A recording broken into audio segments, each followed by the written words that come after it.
香港時間9點鐘，星期三早上收聽緊嘅呢係 Action World 世界頻道同埋 Facebook 直播嘅。咁今日呢就請嚟一位都識咗好耐嘅朋友啦，就係 Tara Joseph。咁 Tara 呢舊時係 FCC 嘅主席啦，亦都係曾經係香港美國商會AmCham 嘅 CEO。咁佢依家咧就同我一樣咧，係好關注於人權同埋香港嘅自由。咁就 Tara, it's a pleasure to have you appearing at Action World and also this Facebook Live. That globally, a lot of people are interested to know about what you are doing now. Your former role was AmCham's CEO in Hong Kong, and people know also of you as the former president of FCC. So quite different. Yeah, Ed, thank you so much for having me. It's an honor to be here with you. Yeah, I guess to start with, we are all doing, I would say, like a Save Hong Kong mission. I don't know whether it can be safe, but at least we are trying our best to tell the Hong Kong story right now, right? Quite different from what you were doing at the AmCham or my very active role in trading and finance and hedge funds. Quite different. Yeah, me too. I've made a 180-degree turn from supporting the American business community in Hong Kong, supporting Hong Kong as a great international city, to now being Director of Development for the Committee for Freedom in Hong Kong Foundation, and working every day to push for freedom, put the spotlight on Hong Kong, ensure that the world doesn't forget what is going on there and what the Chinese Communist Party is doing and what they're capable of doing in other places. You know, I came back to the United States. I'd lived in Hong Kong for over 20 years, raised my children there. I'm an expat, but I called myself an impat. It is home. It felt like home.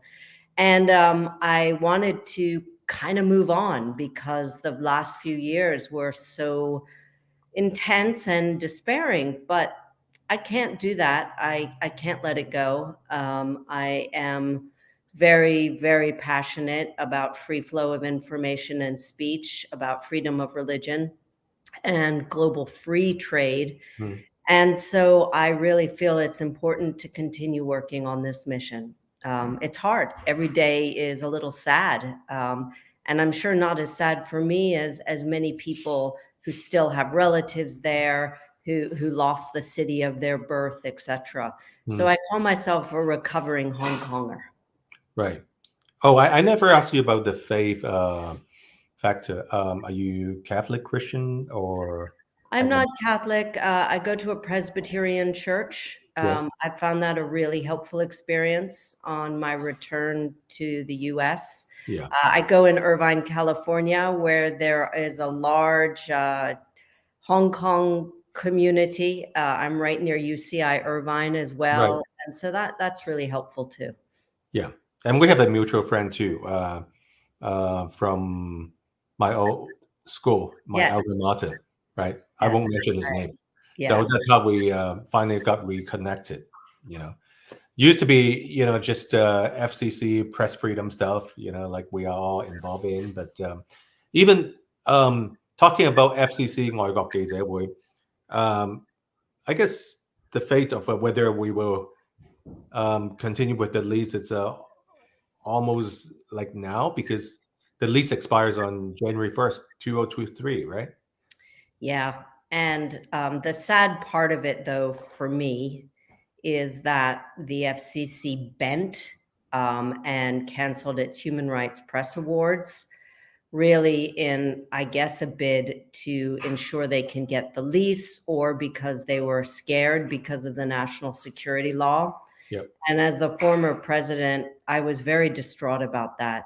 I understand they may have had fears for themselves, etc. But I really felt that at the FCC, we stood for a mission of free flow of information and freedom of the press. And I was really upset when the board caved and gave in to canceling those Human Rights Press Awards. I really hurt because I think the foreign correspondent community used to cheer on all the Hong Kong folks and stand up and say, you know, we stand for freedom and this and that. And then by not upholding it at the hard hour was really depressing to me. Yeah, it was depressing to me too. I spent, I think, 5-6 years at the Press Freedom Committee, brought in by Francis Moriarty.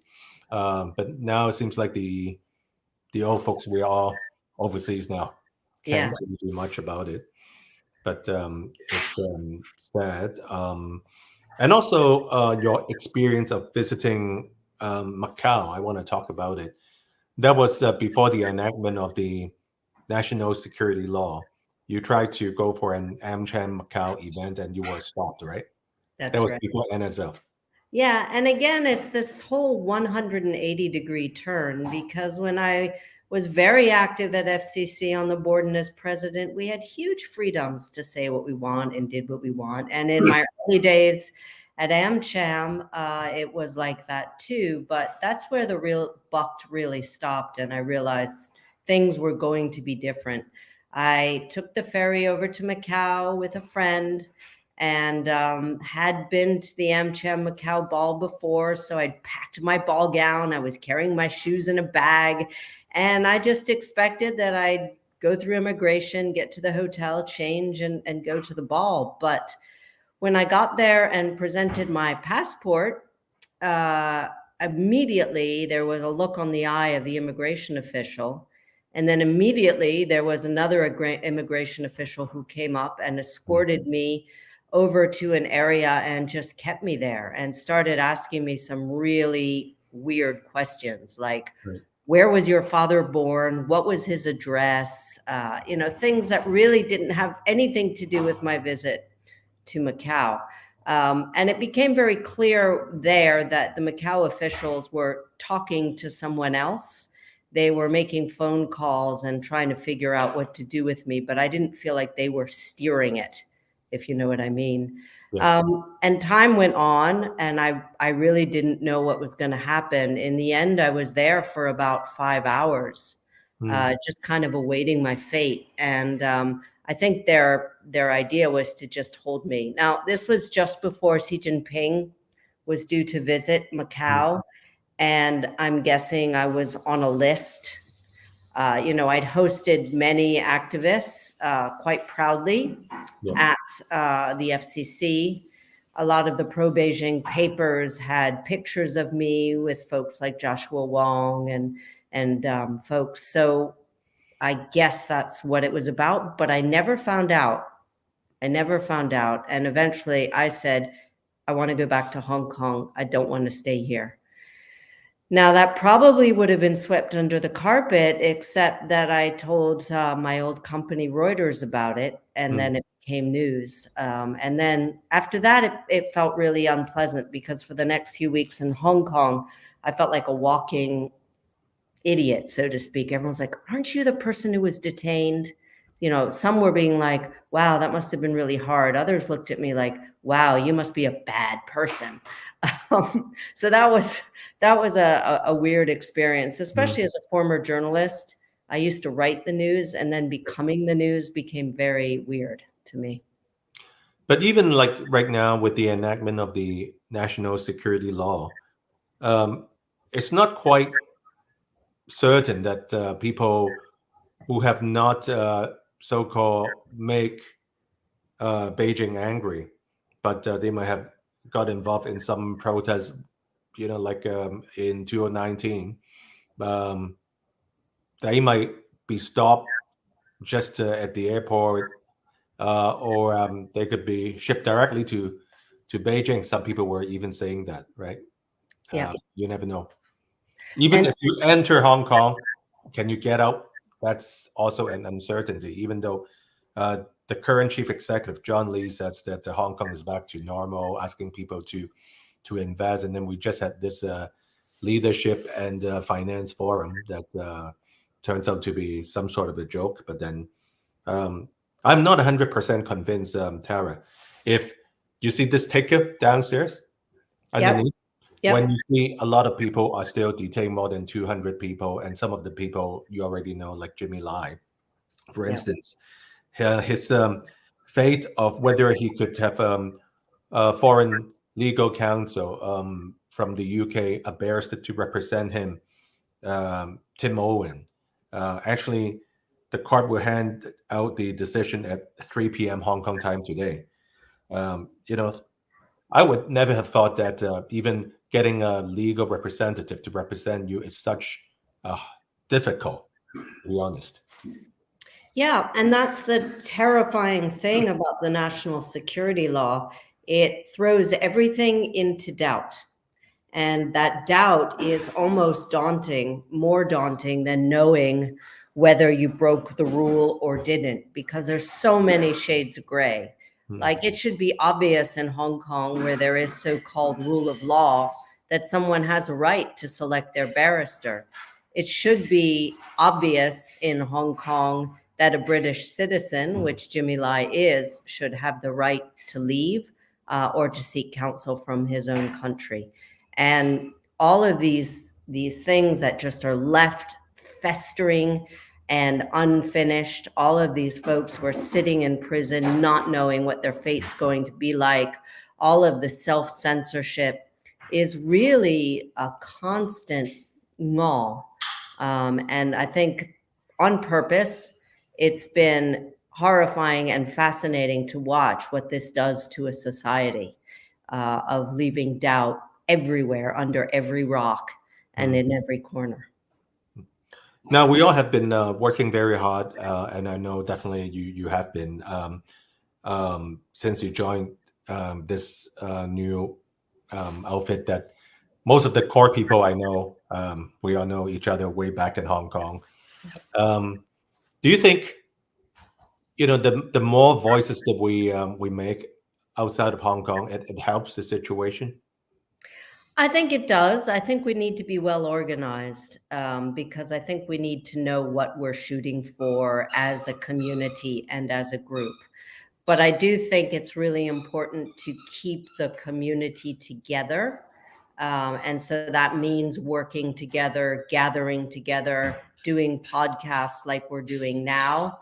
But also, I think keeping some type of organization going amongst the groups, amongst people, is really, really important.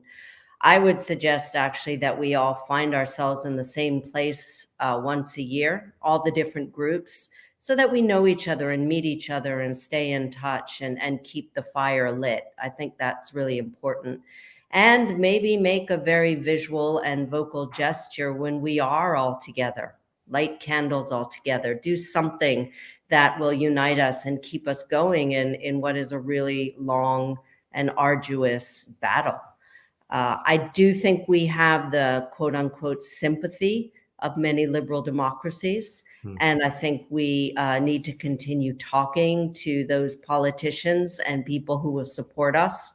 So there's a lot of work to do. Otherwise, this will start to dribble away under the bus of everything that's happening with China and the other difficult things that are happening in the world.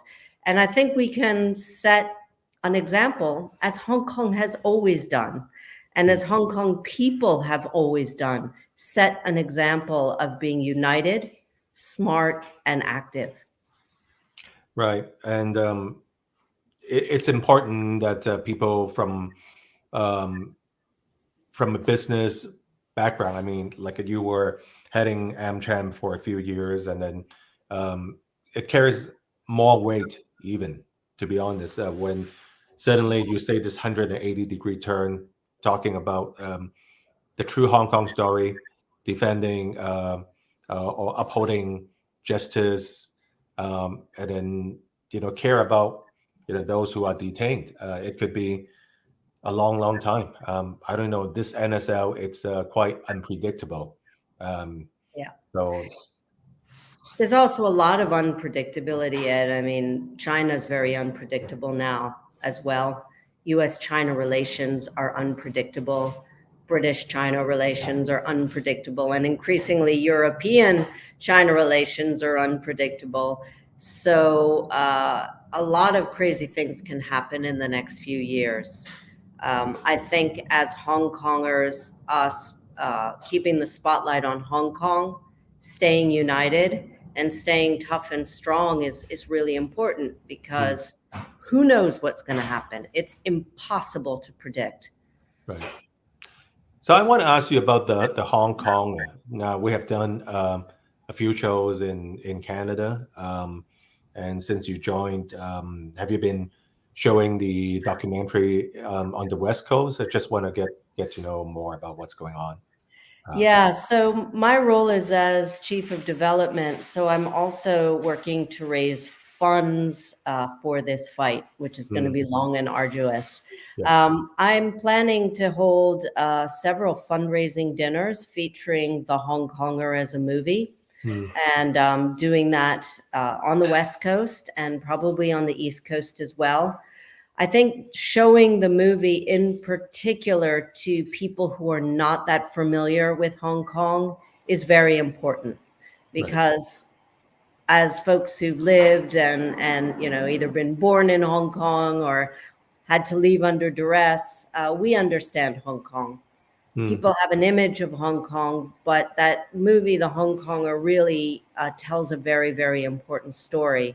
That's why I'm also really keen to do an exhibit of the last 14 days of Apple Daily, because it really displays what happens when you shut down the press, as press goes into darkness. And that really enlightens people as to what's going on and what Hong Kong has suffered. Yeah. And my newsstand contact tell me that it will be compelling actually the last 90 days. I don't know which copy, but we will have the same copy, believe me. So we will ship over, I hopefully within the next 2 weeks or so, and then I'll just go down to Buffalo and ship you everything. Fantastic. I look forward to working with you on that. And for other people who are listening to this podcast, another thing that I think is really important to unite us all and gives a sense of the Hong Kong spirit is some of the art that was made and shared during the time of protest. When I was a journalist, I did a story on Hong Kong art, and there was some amazing stuff there. If anyone has any objects that they care to loan or share, so I can exhibit them in Washington, D.C. and other places, art speaks to people, and it helps folks who are not from Hong Kong understand things. It's very important. And we're also actually forming a musical, not a band, more like a small choir, the World Hong Kong Singers. So wow. Really? Yes, with the musical instruments, mostly guitar and keyboard. I would love to hear more about that. That's wonderful. Yeah, I hope that we can do some busking, but or anything that would be in line with the movie and the exhibit, everything together, just to create a strong interest, but also not to forget about the real suffering that's going on. We are outside and there's a lot we can do, but those who are detained, like long hair, Claudia, these are friends, people that you and I know, who are really spending unjust time inside a Hong Kong jail. So we all pray for them. Hopefully the spirit will be uplifted. Definitely. It's not an easy thing to be detained. It is almost 2 years now. It's really, really important that we remember them every day, think of them, pray for them, and show them that we're with them and fighting for them. Right. Okay. And last but not least, someone just texted me and asking you, actually, Tara, do you go to the Jubilee Presbyterian Church in Irvine? That's the question. Shepherd's Grove. Oh, so it's a different one. Yes. growth. Yeah. But if there's someone on this podcast who goes to the Presbyterian churches, I'd love to get to know you. That would be great. Yes, yes. And definitely, I think I will see you very soon because U.S. and Canada, UK, we should especially with Jimmy's trial and also the Apple Daily people, Stan News, they're having trial going on, and we all believe in upholding press freedom. I'm sure I'll see you sooner than later. Yeah. Well, it's great to be with you today. Look forward to uniting in person, and these are the hard hours. We got to keep it going and keep the faith. Yes, and let's all pray for the outcome for Jimmy at 3 p.m. I know that God is in control. Thank you so much, Tara. Thanks for having me, Ed. Take care. Thank you.